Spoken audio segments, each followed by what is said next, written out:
Lady Zamar, and you tuned into Kas'lam TV. Now they had some big dreams. Dream big, preach, dream big, preach, dream big, preach, and I dream. Go. Drop a mixtape between semesters, just to show off I'm this great, you my selector. Had you wanting like crushed grapes, do you remember? Hold you down like clutch place, control a center. I'm excellent, only meant for people that resemble it. Dark clouds like Everest, whenever weather treacherous. Settle down, I'm only here just to get around.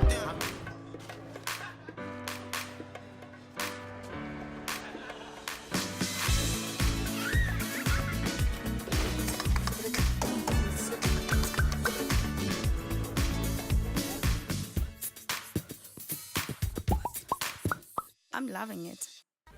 Yo, what up, people? It's your boy T-Raps bringing you another exclusive episode of Kas'lam TV. We are ahead of the future, Baba. We like Tupac with an iPhone on Instagram.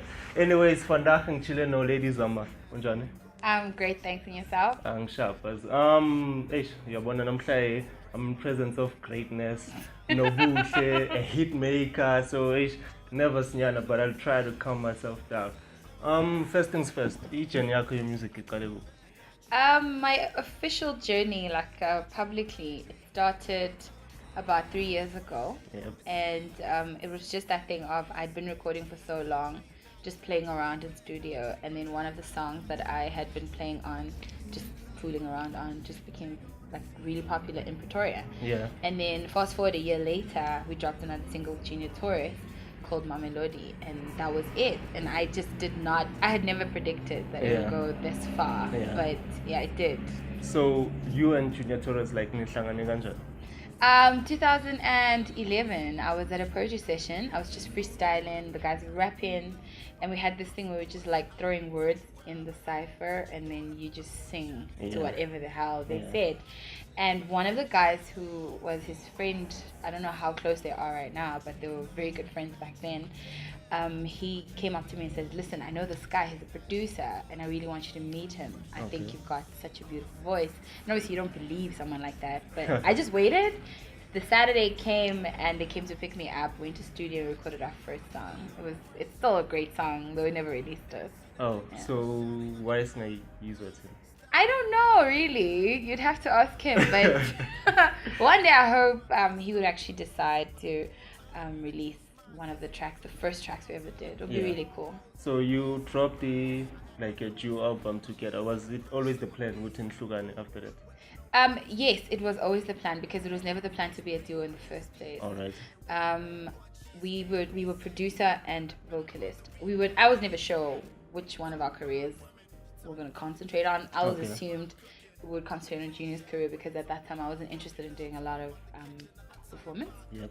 And he just mentioned to me one day, like, maybe we should do this together. And I was like, well, okay, cool, And we talked about it, like, I think 2 days before we dropped the album, we had a conversation where I was just not interested in the whole having a duo anymore. And he's like, no, let's just do this, see it through, and then we can go our separate ways.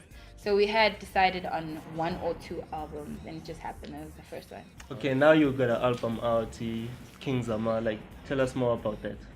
King Zama came about after not being sure what I wanted to do. I was sure I wanted to continue recording music, but I wasn't sure whether I was going to do it for someone else. Because, being a featured artist, you kind of develop this thing where you feel like maybe you'll always be a featured artist. Yeah.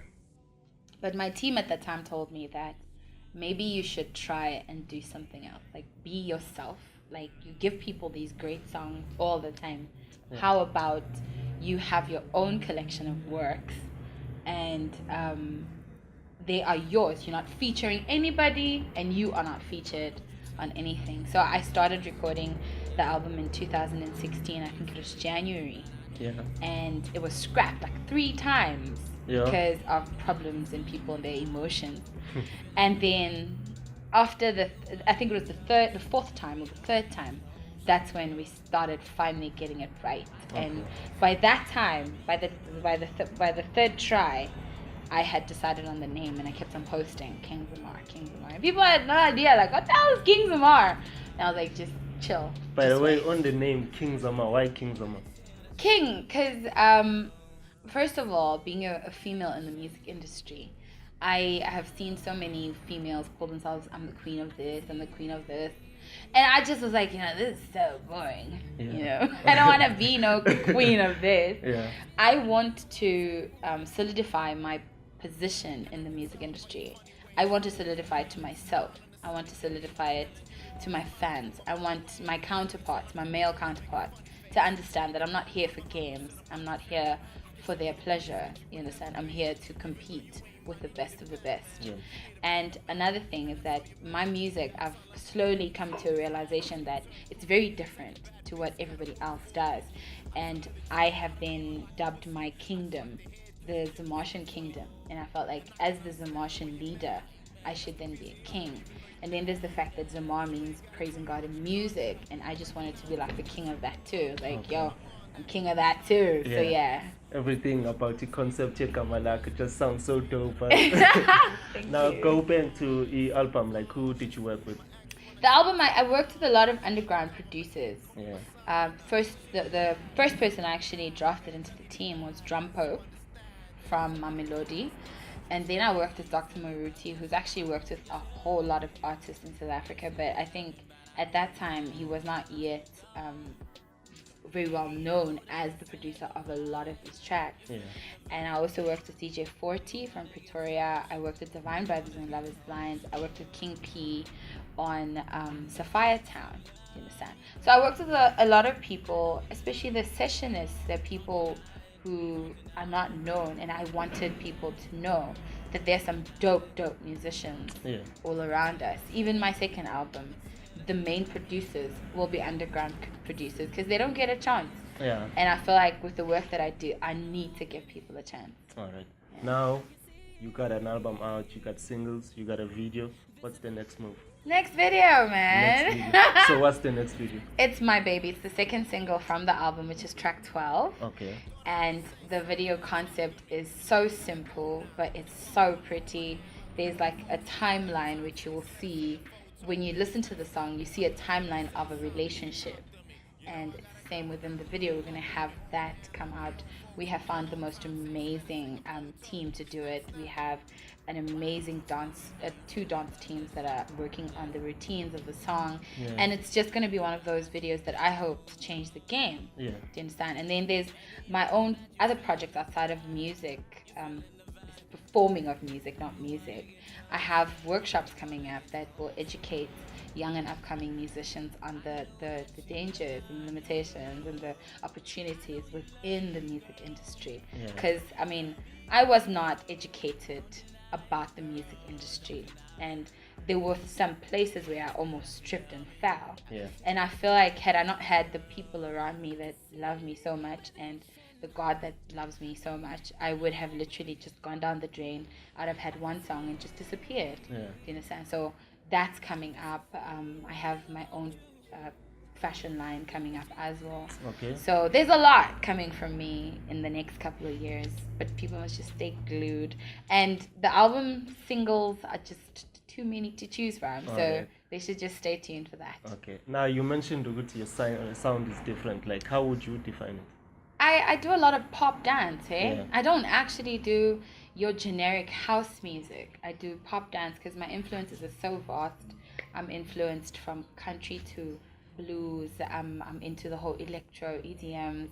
I am an avid supporter of the whole reggae movement. So there's a lot of influences in my music. So I can hear it even when I'm sitting in studio. Sometimes I actually doubt that the song is just too different. And the way I write, I don't really like one-liners. And people always tell me that, your lyrics, man. And I'm like, I really don't see it. But I really appreciate what people see in my music. I appreciate the fact that they love it and they feel like it's different.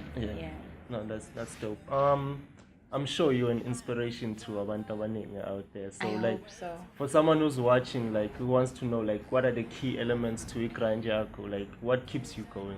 What keeps me going? First and foremost, God. Yep. Without him, I definitely believe that there's nothing to me. There's nothing I can offer the world. Something else that really motivates me is the people that I'm surrounded by. I have gone through. People think I'm such a buttered child. Yeah. You know, they think, oh my gosh, she's never gone through hardships. Yeah. I've gone through some serious things. Just I'm not much of a talk about it person, and I don't want to see the people that I'm around go through those hardships. Yeah. And another thing that really inspires me is there's so much evil in the world. If I have to just record one song that will make one person's life amazing, then I'll do that. Yeah. Now, for someone who's starting out, like he has like mhlambe in the music industry, like what advice ungabanika bona? I should give them directly, Yeah. or should I give you advice? Unganika bona. First and foremost, when you're starting out in the music industry, you need to understand that it's going to take time. Nobody's journey is the same. Everybody has their own timeline. So yours might happen where you get into it and the first song you ever do becomes this huge sensation. Or you might actually find yourself in a 10-year struggle with music. But if you love it and you want to do it, you have to be patient and you have to work hard.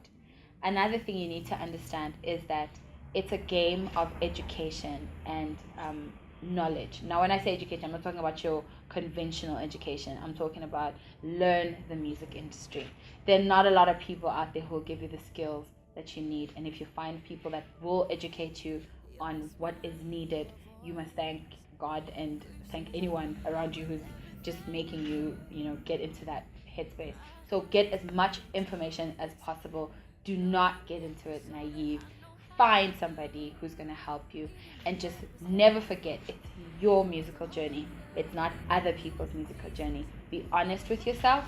Be completely plain with what you want people to hear and what you want people to understand about you. And just never, ever, ever give up if this is really what you want to do. Nizwele bafowethu, that's great advice lapho.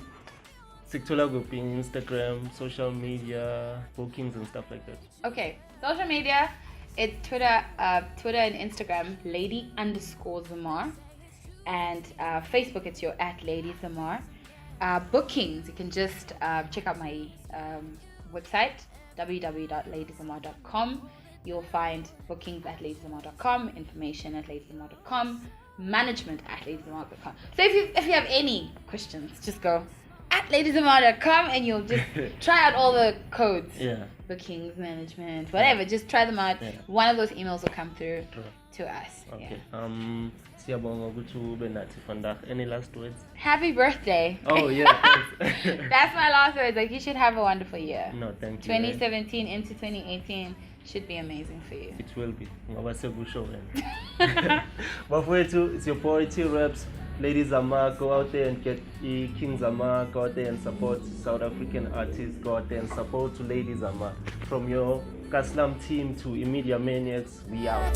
But I already choose you. I choose you.